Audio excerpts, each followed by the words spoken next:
Hey everyone, welcome back to the Immigrant Blueprint channel, where we break down U.S. immigration in a way that's easy to understand. My name is Attorney Ebony Anuforo, and I'm an immigration attorney with offices out in Jersey City, New Jersey, and I work with clients in all 50 states and around the world with their U.S. immigration matters. If you're a professional looking to work in the United States, well, you've probably heard of the H-1B visa. What exactly is it and how do you qualify? Well, if you stick around in this video, we'll dive into everything you need to know about the H-1B visa process. Stay tuned.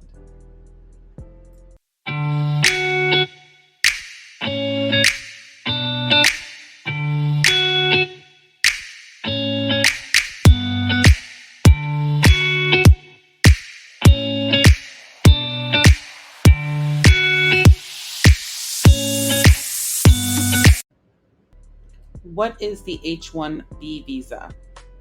The H-1B visa is a non-immigrant visa that allows U.S. employers to hire foreign workers in specialty occupations. A specialty occupation generally requires a bachelor's degree or higher in a specific field such as IT, engineering, finance, healthcare, or education. This visa is designed to bring in highly skilled professionals to fill positions where there is a shortage of qualified U.S. workers. The H-1B is employer sponsored, so this means that a U.S. company must petition for you. It's also a temporary visa. So typically, the H-1B is granted for an initial period of up to 3 years, with the possibility of an extension for a total of 6 years. Additionally, in some cases, H-1B visa holders can transition to permanent residency through employment-based green card sponsorship. To qualify, you need to meet certain key requirements. First, you need a job offer from a U.S. employer. You must have a U.S. employer who is willing to file an H-1B petition on your behalf. The job must require specialized knowledge and a degree in a relevant field. So, this means your role should typically involve complex tasks requiring expertise in either science, technology, engineering, mathematics, so STEM degrees, finance, or related fields. You need at least a bachelor's degree or equivalent work experience in your field.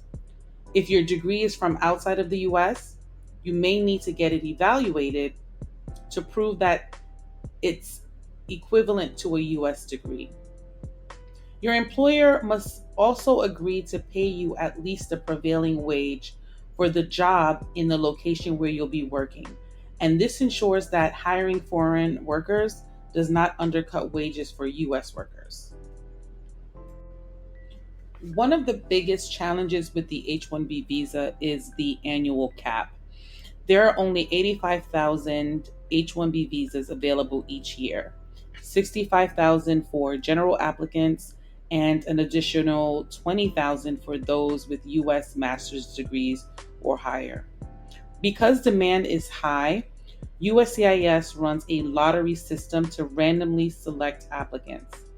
The registration period usually takes place in March, and selected applicants can then file their H-1B petitions. The lottery process consists of 2 rounds. The first round selects 65,000 applicants from the entire pool, and the second round selects an additional 20,000 applicants from those with advanced U.S. degrees. If you're not selected in the lottery, you must wait until the next cycle to apply again unless you qualify for another visa category. So, how do you apply for the H-1B visa? Let's give a quick breakdown of the H-1B visa application process. So, first, you want to find a sponsor. A U.S. employer must be willing to hire you and also to sponsor you. This employer will initiate the petition process.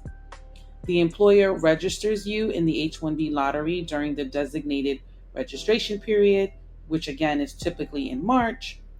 If you're selected, the employer can proceed with filing the Form I-129, which is the petition for a non-immigrant worker with USCIS. The employer must file a labor condition application with the Department of Labor to ensure compliance with wage and working condition requirements. If USCIS approves the petition, then you can proceed with the visa process. If you're outside of the US, you must attend the interview at a US consulate and receive an H-1B visa stamp in your passport before entering the US. If you're already in the US on a valid visa, such as an F1 student visa or an L1 intra-company transferee, you may be able to change your status to H-1B without leaving the country. Your employer must file the Form I-129 with USCIS requesting a change of status. If approved, you can begin working in H-1B status without needing to depart the US for consular processing. Once everything is approved, then you can start working on October 1st of the fiscal year in H-1B. So if you already have an H-1B and you want to switch employers, here's some good news. You do not need to go through the H-1B lottery again. Your new employer can file an H-1B transfer and you can start working as soon as USCIS receives the petition. H-1B holders can also extend their visa beyond the 6 years limit under certain circumstances, and particularly it's if they have a pending employment-based green card application. Many H-1B holders apply for an employment-based green card. The most common path is through the PERM labor certification process. The PERM, also known as Program Electronic Review Management process, is the first step in most employment-based green card applications. It requires the employer to test the U.S. labor market to ensure that no qualified U.S. workers are available for the job being offered to the foreign worker. This involves conducting recruitment efforts, filing a prevailing wage request with the Department of Labor, and submitting a form called the ETA Form 9089. So once the PERM application is approved, the employer can proceed with filing an I-140 petition for worker for a green card. And once that's approved, they can apply for adjustment of status. In some cases, H-1B holders may qualify for an EB-1 or an EB-2 NIW, which is the National Interest Waiver, which allows them to bypass the PERM requirement and apply directly for a green card. So while the H-1B is a great visa option, there are some challenges. Again, we talked about the limited availability in visas. The annual cap means that, not all applicants are going to be selected in the lottery. There are stricter requirements for employers. Employers must comply with Department of Labor and USCIS regulations.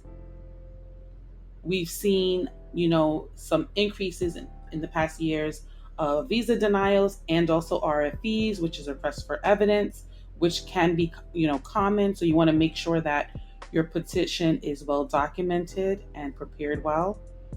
And sometimes there is processing delays, and that's with immigration in general, so processing times can generally be lengthy with immigration.